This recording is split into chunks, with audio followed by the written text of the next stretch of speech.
Be sure to read and follow the safety guidelines to protect your computer from potential damage and ensure your personal safety.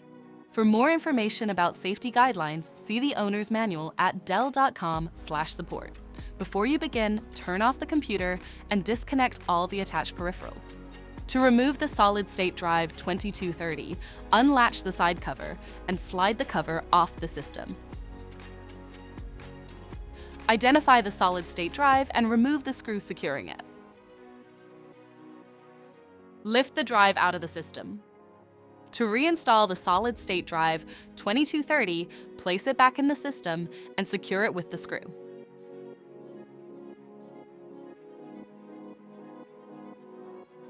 Relatch the side cover to the device. For more information about your Dell system, visit dell.com/support.